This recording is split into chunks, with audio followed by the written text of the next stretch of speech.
This is a very easy villager breeder that's fully automatic, and you can just leave it running in your world, generating tons of villagers that can be used for auto crop farms or trading halls, etc. I think you'll be very pleased when you build this in your world, so let's get going. Now, before we build the AFK villager breeder, it's probably smart you learn the mechanics behind villager breeding. So you may realise I'm holding a very specific amount of food items in my inventory. Well, this is the exact amount of food a villager needs to breed. 3 bread, 12 carrots, 12 potatoes, or 12 beetroot. The basic premise is as long as 2 villagers have enough food to give each other and an extra bed, they will breed.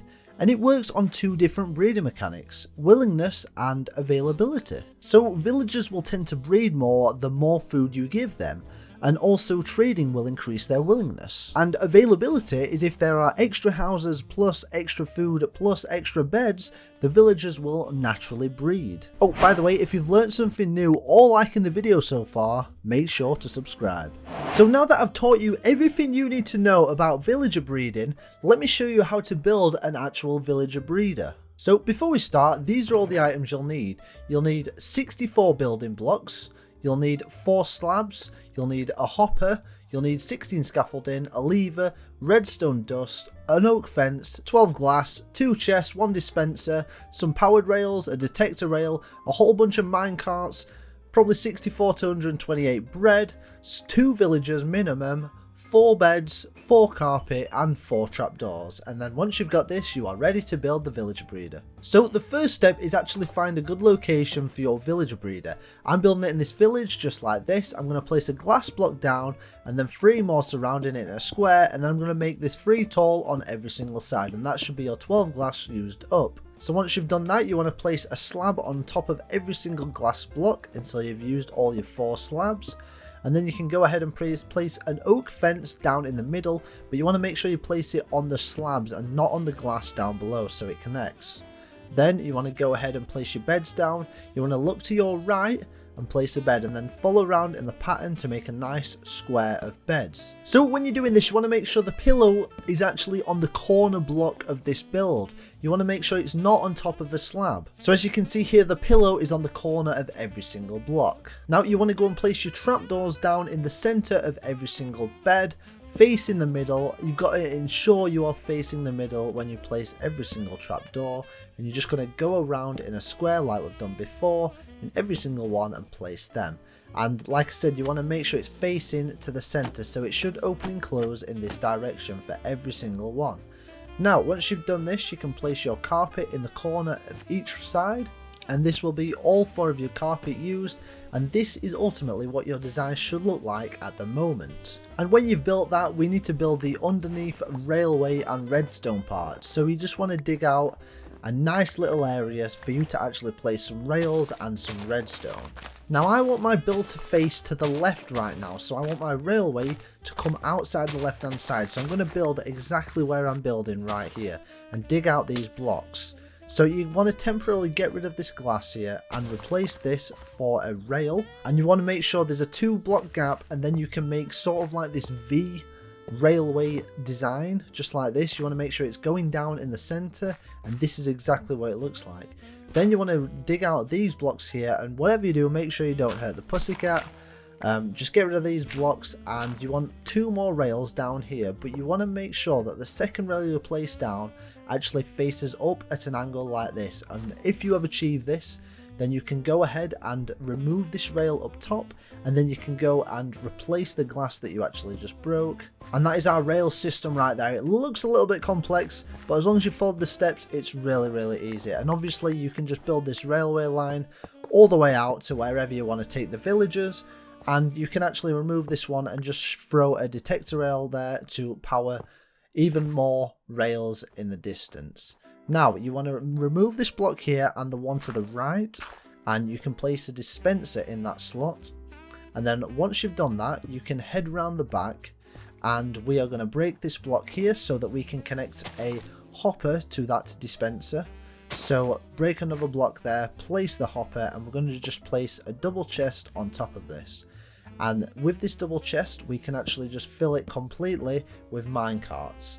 Now I've only got around 6 minecarts here, so they're going to go straight into the dispenser, but you can fill this with a lot more minecarts if you have them spare in your Minecraft world, and they're just going to dispense onto that rail quite easily.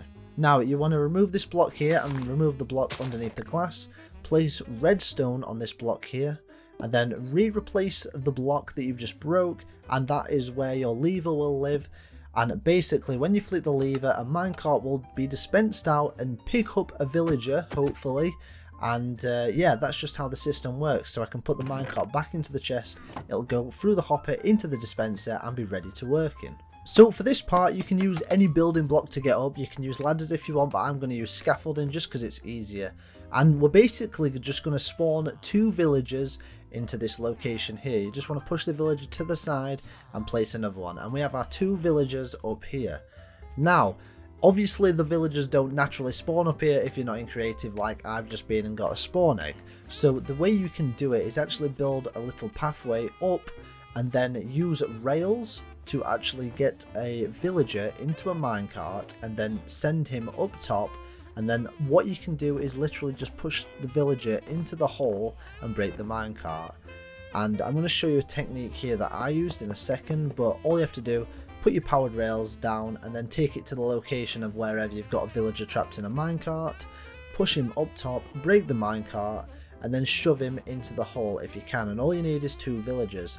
Another way you can do this is actually wait till night time comes, and then the villager will try and sleep in the bed, and then he will be locked and wake up into the system. So once you've actually got your villagers up there, you can go ahead and break this because we don't need this anymore, and we can carry on with the actual villager breeding.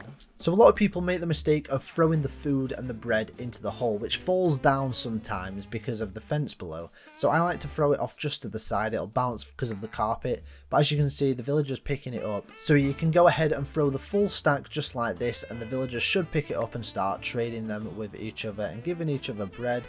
You don't have to throw 2 stacks down, I only throw the second stack down if the villagers aren't breeding. But as you can see, within 10-15 seconds the villagers are using heart animations to show they're actually going to be breeding, and hopefully soon enough we should see a baby villager drop down and be bred into our villager breeder. And there he is, there's our first baby villager. Now these villagers up top will continuously just breed every so often, and you'll have tons of villagers which you can use for auto crop farms or trading halls for example. And then after a little bit of time, as you can see, the baby villagers, once they've been bred, will all grow up into adult villagers, and then you can use these to transport them wherever you'd like. Now this works by the lever dispensing a rail cart, and it actually picks the villagers up and then it will send them away. It'll pick them up through the glass, and obviously you can extend this to wherever you'd like to wherever you want to hold your villagers. But let me show you how this works quickly. So all you have to do is flick the lever and there you go. And then you can just do this as many times as you want. Each minecart will take 1 villager to its desired location, and obviously the villagers will not be able to escape because they're trapped in a minecart. Just make sure it's not nighttime because zombies can kill them. And that is basically how the villager breeder works. And as you can see, the 2 villagers up top are still looking at each other, they're still interested, so soon enough we'll be seeing more heart particles and a new baby will come. The reason I like to wait for the babies to grow up is because sometimes they can be pushed into this corner and the minecart won't pick them up sometimes.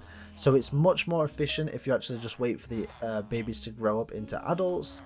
And that is how the system works. Hopefully though you learned something new and you enjoyed the video. And now I'd highly recommend you click this video because you're going to miss out greatly if you don't. Have a nice day and I'll see you there.